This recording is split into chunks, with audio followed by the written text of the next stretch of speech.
Dr. Mark Hurtig is a researcher at the Ontario Veterinary College with an interest in treating lameness using some very innovative therapies. Thank you for taking the time to share your work with us today. Thanks for inviting me, Jackie. Okay, and if you can briefly describe the research project you have on right now. Right, so we've been funded to look at the details around the management of joint disease with biologic therapies. So, biologic therapies are the newer therapies that are starting to replace drugs such as platelet-rich plasma, mesenchymal stem cell therapy, conditioned autologous serum. Some of these are under trade names, like Prostride is one of the autologous serum treatments that's very popular, mostly in the United States. But there are others. And there's a great deal of confusion around the management of joint disease and how to use these therapies. What are the potential practical applications of your research for the horse owner?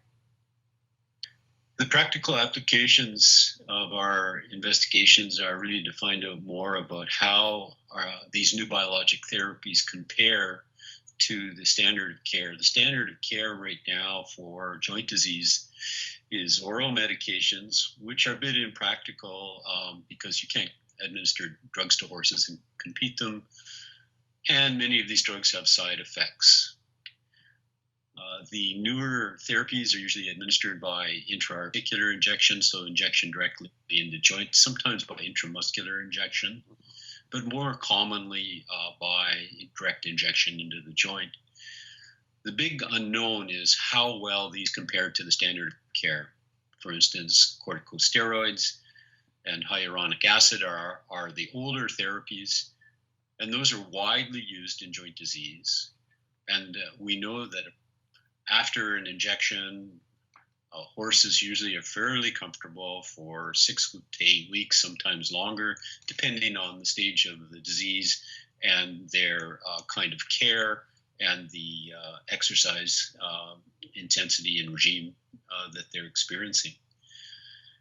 We suspect that there are some long-term negative effects from corticosteroids. They have their place, particularly for suppressing really severe acute inflammation.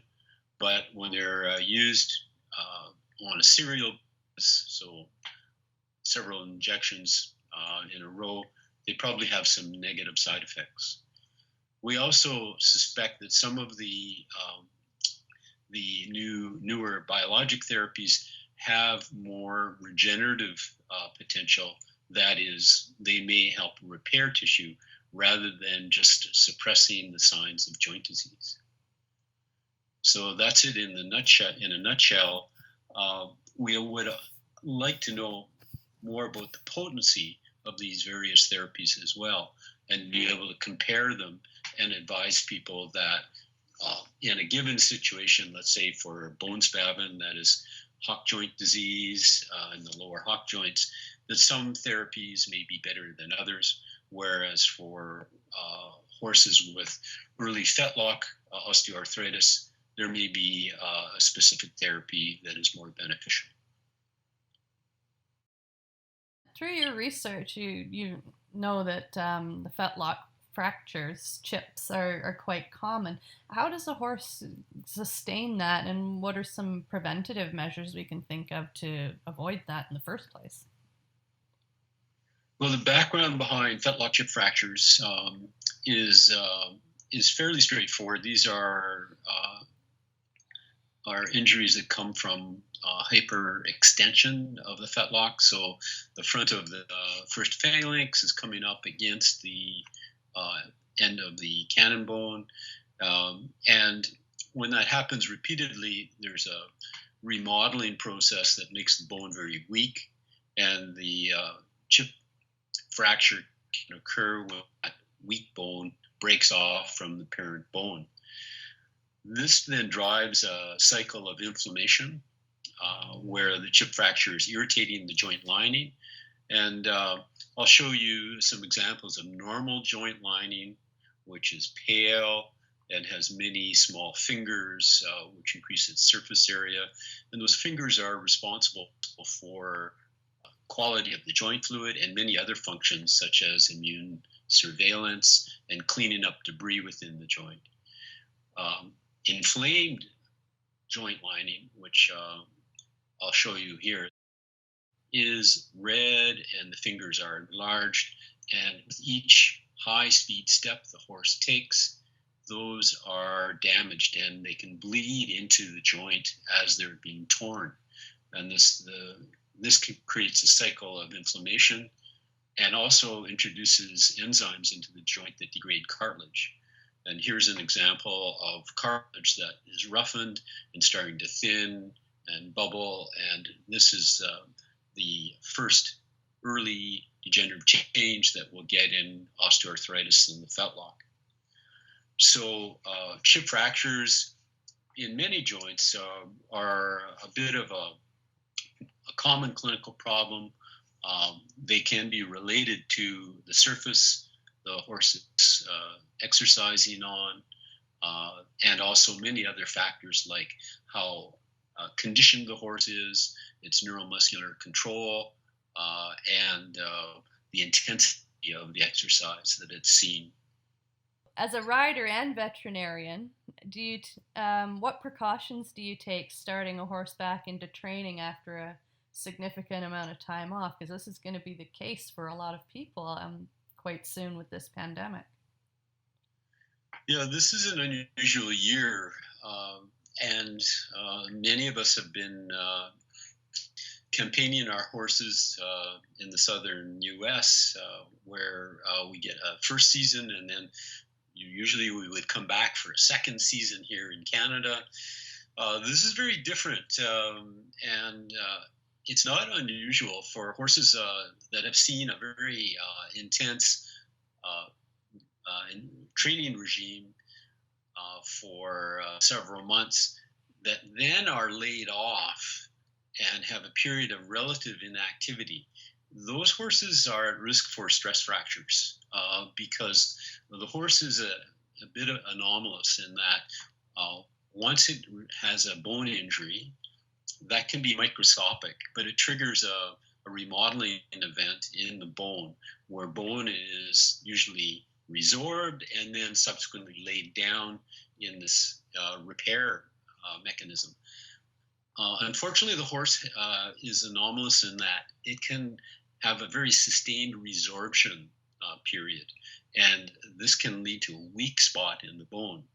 So it's very important that now horses that may be laid off are returned to exercise some kind of incremental fashion so that we condition them slowly.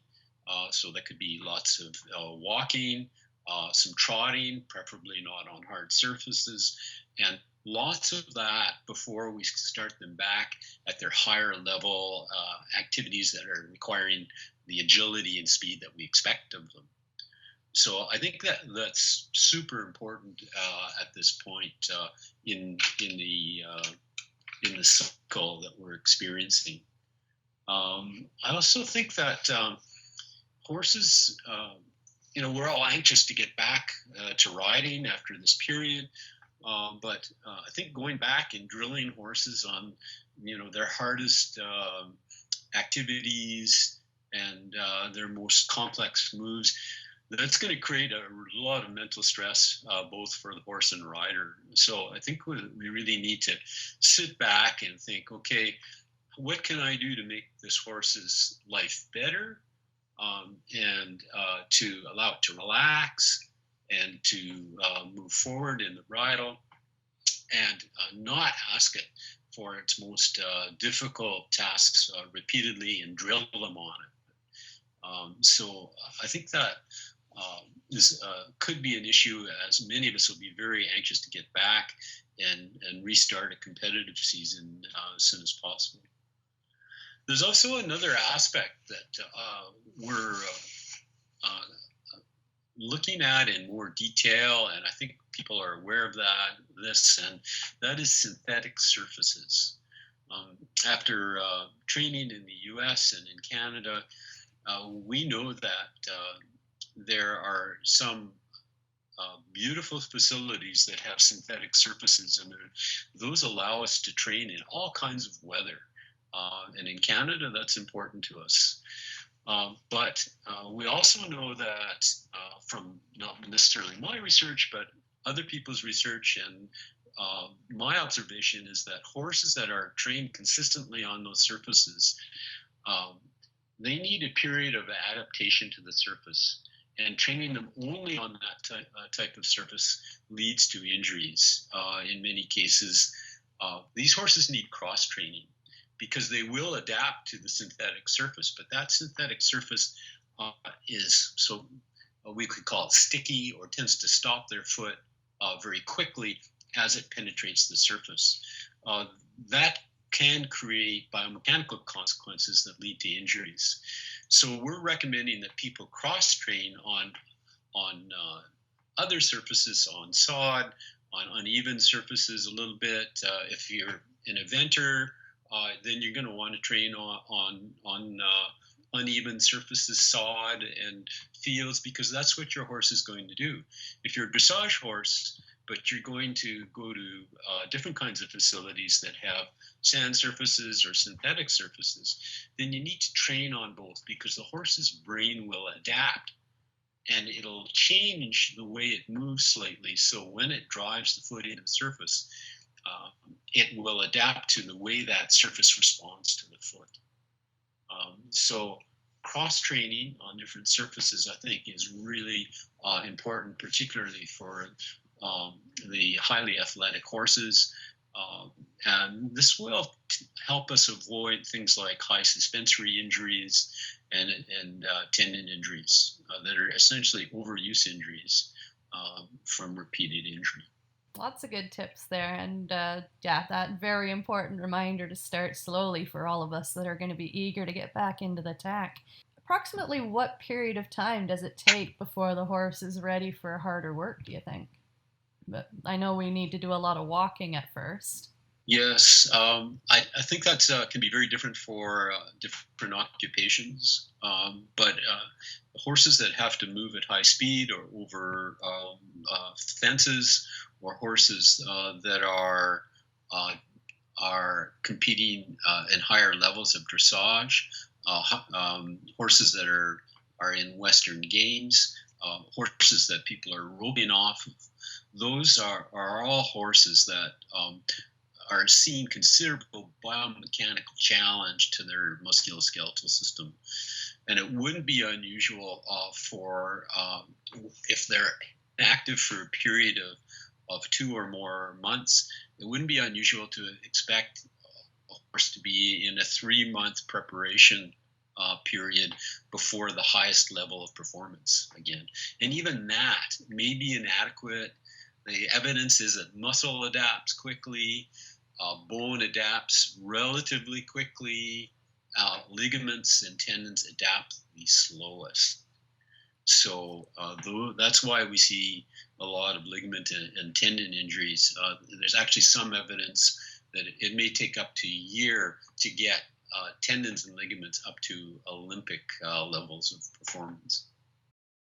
I'd like to make a comment on medication. I'm interested in intra-articular medication, primarily, that is direct injection into the joints. And there has been a relatively great pressure for people to use these kind of medications on a preventative basis, so-called for maintenance. And I'm not sure if there's a lot of strong evidence that that's appropriate.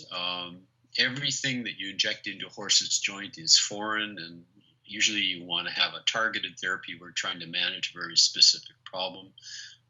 And I would just caution horse owners to be a little bit careful about maintenance therapies.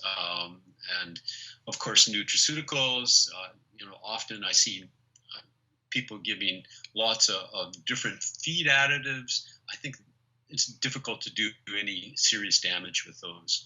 But I think injectables are a little different, and we should be a little more cautious about only really using them when we need them.